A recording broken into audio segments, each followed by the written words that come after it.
کاکا جان جان چرا دیستن آمدید اینجا خیرات طلبی و گدایگری میکنی؟ گفتم خوب بچم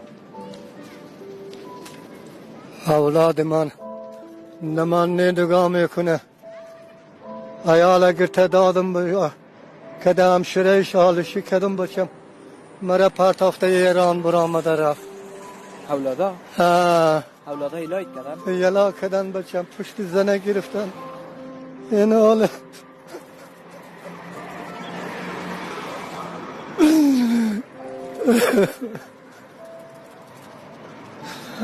خدا یک پروردگار